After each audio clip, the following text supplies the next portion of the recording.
Cricket ಜಗತ್ತಿನ interesting ಸುದ್ದಿಗಳನ್ನು quick ಆಗಿ ಹೇಳ್ತೇನೆ ಕ್ರಿಕೆಟ್ ರೌಂಡಪ್ ನಲ್ಲಿ. ನಾನು ಶಾಂತ, ನೀವು ಸುದ್ದಿಯಾನದ ಸಬ್ಸ್ಕ್ರೈಬರ್ ಆಗೋದಕ್ಕೆ ಮರಿಬೇಡಿ. ದುಲೀಪ್ ಟ್ರೋಫಿಯಲ್ಲಿ ಕಣಕ್ಕಿಳಿದಿದ್ದ ಕನ್ನಡಿಗ ದೇವದತ್ ಪಡಿಕ್ಕಲ್ ಕೇವಲ 8 ರನ್ಗಳಿಂದ ಶತಕ ವಂಚಿತರಾಗಿದ್ದಾರೆ. ಭಾರತ ಡಿ ತಂಡದ ಪರ ಆಡ್ತಾ ಇರುವ ದೇವದತ್ ಪಡಿಕ್ಕಲ್ ಈ ಪಂದ್ಯದ ಮೊದಲ ಇನ್ನಿಂಗ್ಸ್ನಲ್ಲಿ 124 ಎಸೆತಗಳನ್ನು ಎದುರಿಸಿ 15 ಬೌಂಡರಿಗಳ ಸಹಿತ 92 ರನ್ಗಳನ್ನು ಕಲೆ ಹಾಕಿದ್ರು. ಇದೀಗ ಪಡಿಕ್ಕಲ್ ಅವರ ಇನ್ನಿಂಗ್ಸ್ಗೆ ಎಲ್ಲೆಡೆ ಮೆಚ್ಚುಗೆ ವ್ಯಕ್ತವಾಗ್ತಾ ಇದೆ. ಯಾಕಂದ್ರೆ ಭಾರತ ಡಿ ತಂಡದ ಪರ ಪಡಿಕ್ಕಲ್ ಹೊರತಾಗಿ ಬೇರೆ ಯಾವ ಬ್ಯಾಟರ್ ಕೂಡ ಹೆಚ್ಚು ಹೊತ್ತು ಕ್ರೀಸ್ನಲ್ಲಿ ನಿಲ್ಲೋಕಾಗಲಿಲ್ಲ.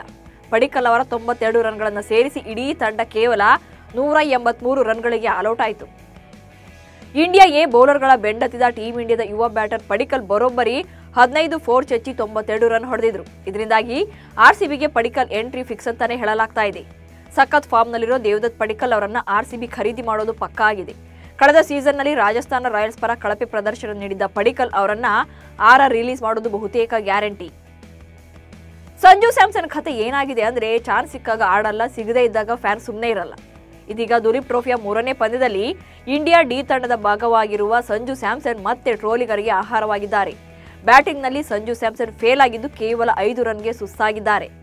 6 ಬಾಲ್ ಎದುರಿಸಿರುವ ಸ್ಯಾಮ್ಸನ್ 1 ಬೌಂಡರಿ ಬಾರಿಸಿ 5 ರನ್ ಗಳಿಸಿ ಔಟ್ ಆಗಿದ್ದಾರೆ. ಈ ಮೂಲಕ ಸಂಜುವನ್ನ ಸಮರ್ಥಿಸಿಕೊಳ್ತಾ ಇದ್ದವರಿಗೂ ಕೂಡ ನಿರಾಸೆಯಾಗಿದೆ. 2025ರ IPL ಮೆಗಾ ಹರಾಜಿಗೂ ಮುನ್ನ ಪ್ರತಿ ಫ್ರಾಂಚೈಸಿಗಳಿಗೆ 4 ರಿಂದ 6 ಆಟಗಾರರನ್ನ ರಿಟೈನ್ ಮಾಡಿಕೊಳ್ಳೋಕೆ ಅವಕಾಶ ನೀಡೋ ಸಾಧ್ಯತೆ ಇದೆ. ಇನ್ನುಳಿದ ಆಟಗಾರರನ್ನ ತಂಡದಿಂದ ಬಿಡಬೇಕಾಗುತ್ತೆ. ಸೆಪ್ಟೆಂಬರ್ 29ರಂದು ನಡೆಯಲಿರುವ BCCI ವಾರ್ಷಿಕ ಸಾಮಾನ್ಯ ಸಭೆಯ ಬಳಿಕ ಮೆಗಾ ಹರಾಜು ನಿಯಮ ಘೋಷಣೆಯಾಗಲಿದೆ. ಅಂದ್ರೆ ಈ ತಿಂಗಳಾಂತ್ಯದ ವೇಳೆಗೆ IPL ರಿಟೈನ್ ನಿಯಮ ಜಾರಿಯಾಗಲಿದೆ.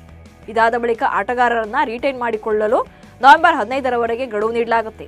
ಅದರೊಳಗೆ ಎಲ್ಲಾ ಫ್ರಾಂಚೈಸಿಗಳು ಉಳಿಸಿಕೊಳ್ಳುವ ಆಟಗಾರರ ಪಟ್ಟಿಯನ್ನು ಸಲ್ಲಿಸಬೇಕಾಗುತ್ತೆ. ಚೆನ್ನೈ ಸೂಪರ್ ಕಿಂಗ್ಸ್ ತಂಡವು MS ಧೋನಿಯನ್ನು ಉಳಿಸಿಕೊಳ್ಳಬಹುದು ಎನ್ನಲಾಗ್ತಾ ಇದೆ. ವರದಿಗಳ ಪ್ರಕಾರ MS ಧೋನಿ ಮುಂದಿನ ಸೀಸನ್ನಲ್ಲಿ ಆಡೋಕೆ ನಿರ್ಧರಿಸಿದ್ರೆ ಕೇವಲ 2 ಆಟಗಾರರನ್ನ ಉಳಿಸಿಕೊಳ್ಳುವಂತೆ ಆಡಳಿತ ಮಂಡಳಿ ನಿಯಮ ರೂಪಿಸಿದ್ರೆ ಆಗ್ಲೂ ಸಹ CSK ಧೋನಿಯನ್ನು ಉಳಿಸಿಕೊಳ್ಳುತ್ತೆ. ಹೀಗಂತ CSK ಅಧಿಕಾರಿಯೊಬ್ಬರೇ ಹೇಳಿದ್ದಾರೆ. ಕೇರಳದಲ್ಲಿ ನಡೀತಾ ಇರುವ ಕೇರಳ ಕ್ರಿಕೆಟ್ ಲೀಗ್ನಲ್ಲಿ batter Vishnu Vinod team India captain Rohit ಶರ್ಮಾರ ದಾಖಲೆಯನ್ನೇ ಬ್ರೇಕ್ ಮಾಡಿದ್ದಾರೆ. ತ್ರಿಶೂರ್ ತಂಡದ ಪರ ಕಣಕ್ಕಿಳಿದಿದ್ದ ಈ ಆಟಗಾರ ಕೇವಲ 33 ಎಸೆತಗಳಲ್ಲಿ ಶತಕ ಸಿಡಿಸುವ ಮೂಲಕ ಭಾರತದ ಪರ ವೇಗವಾಗಿ ಶತಕ ಸಿಡಿಸಿದ 2ನೇ ಬ್ಯಾಟರ್ ಎನಿಸಿಕೊಂಡ್ರು. ಭಾರತ ತಂಡದ ನಾಯಕ ರೋಹಿತ್ ಶರ್ಮಾ 35 ಎಸೆತಗಳಲ್ಲಿ ಶತಕ ದಾಖಲಿಸಿದ್ರು. ಭಾರತ ಮತ್ತು ಬಾಂಗ್ಲಾದೇಶ ನಡುವಿನ 2 ಪಂದ್ಯಗಳ ಟೆಸ್ಟ್ ಸರಣಿಯ ಮೊದಲ ಪಂದ್ಯ ಇದೇ ಸೆಪ್ಟೆಂಬರ್ 19ರಂದು ಚೆನ್ನೈನ MA ಚಿದಂಬರಂ ಕ್ರೀಡಾಂಗಣದಲ್ಲಿ ಆರಂಭ ಆಗಲಿದೆ. ವಿಶ್ವ ಟೆಸ್ಟ್ ಚಾಂಪಿಯನ್ಶಿಪ್ನ ದೃಷ್ಟಿಯಿಂದ 2 ತಂಡಗಳಿಗೆ ಈ ಸರಣಿ ಅತ್ಯಂತ ಮಹತ್ವದ್ದಾಗಿದೆ. ಹೀಗಾಗಿ 2 ತಂಡಗಳು ಗೆಲುವಿನ ಗುರಿಯೊಂದಿಗೆ ಸಮರಾಭ್ಯಾಸ ಶುರು ಮಾಡಿವೆ. ಸರಣಿ ಆರಂಭಕ್ಕೆ 5 ದಿನಗಳಷ್ಟೇ ಬಾಕಿ ಇದ್ದು ಭಾರತ ಕೂಡ ಅಭ್ಯಾಸ ನಡೆಸ್ತಾ ಇದೆ. ಗೌತಮ್ ಗಂಭೀರ್ ಅವರ ನೇತೃತ್ವದಲ್ಲಿ ಪಂದ್ಯಕ್ಕೆ ರೆಡಿಯಾಗ್ತಿದ್ದಾರೆ. ಇಂಗ್ಲೆಂಡ್ನಲ್ಲಿ ನಡೀತಾ ಇರುವ ಕೌಂಟಿ ಚಾಂಪಿಯನ್ಶಿಪ್ ಪಂದ್ಯದಲ್ಲಿ 11 ವಿಕೆಟ್ ಕಬಳಿಸಿ 18 ವರ್ಷದ ಆರ್ಚಿ ವಾನ್ ಸಂಚಲನ ಸೃಷ್ಟಿಸಿದ್ದಾರೆ. ದಿ ಕೂಪರ್ ಅಸೋಸಿಯೇಟ್ಸ್ ಕೌಂಟಿ ಮೈದಾನದಲ್ಲಿ ನಡೆದ ಸರ್ರೆ ವಿರುದ್ಧದ ಈ ಪಂದ್ಯದಲ್ಲಿ ಆರ್ಚಿ ಸೋಮರ್ಸೆಟ್ ಪರ ಕಣಕ್ಕಿಳಿದಿದ್ರು. 32 ಓವರ್ಗಳಲ್ಲಿ 15 ಮೇಡನ್ ಓವರ್ಗಳನ್ನು ಎಸೆದ ಆರ್ಚಿ ವಾನ್ ಕೇವಲ 38 ರನ್ಗಳನ್ನು ನೀಡಿ 5 ವಿಕೆಟ್ ಕಬಳಿಸಿದ್ರು. ಈ ಮೂಲಕ ಸರ್ರೆ ತಂಡವು ಕೇವಲ 109 ರನ್ಗಳಿಗೆ ಆಲ್ಔಟ್ ಆಗುವಲ್ಲಿ ಪ್ರಮುಖ ಪಾತ್ರ ವಹಿಸಿದ್ರು. ಅಷ್ಟಕ್ಕೂ ಆರ್ಚಿ ವಾನ್ ಇಂಗ್ಲೆಂಡ್ ತಂಡದ ಮಾಜಿ ನಾಯಕ ಮೈಕಲ್ ವಾನ್ ಅವರ ಮಗ ಅನ್ನೋದು ಮತ್ತೊಂದು ವಿಶೇಷ. ಇಂಗ್ಲೆಂಡ್ ವಿರುದ್ಧದ 2ನೇ T20 ಪಂದ್ಯದ ಮೂಲಕ ಆಸ್ಟ್ರೇಲಿಯಾ ತಂಡದ ಆರಂಭಿಕ ಆಟಗಾರ ಮ್ಯಾಥ್ಯೂ ಶಾಟ್ ಹೊಸ ವಿಶ್ವ ದಾಖಲೆ ನಿರ್ಮಿಸಿದ್ದಾರೆ. ಆದರೆ ಈ ವರ್ಲ್ಡ್ ರೆಕಾರ್ಡ್ ಬರೆದಿರುವುದು ಬೌಲಿಂಗ್ ಮೂಲಕ. ಆಸೀಸ್ ಪರ 7ನೇ ಬೌಲರ್ ಆಗಿ 3 ಓವರ್ಗಳನ್ನು ಎಸೆದ ಮ್ಯಾಥ್ಯೂ ಶಾಟ್ ಕೇವಲ 22 ರನ್ಗಳನ್ನು ನೀಡಿ 5 ವಿಕೆಟ್ ಕಬಳಿಸಿದ್ರು. ಈ 5 ವಿಕೆಟ್ಗಳೊಂದಿಗೆ T20 ಕ್ರಿಕೆಟ್ನಲ್ಲಿ 5 ವಿಕೆಟ್ ಪಡೆದ ಪೂರ್ಣ ಸದಸ್ಯ ರಾಷ್ಟ್ರದ ಮೊದಲ ಆರಂಭಿಕ ಬ್ಯಾಟರ್ ಎಂಬ ವಿಶ್ವ ದಾಖಲೆಯನ್ನು ತಮ್ಮದಾಗಿಸಿಕೊಂಡರು.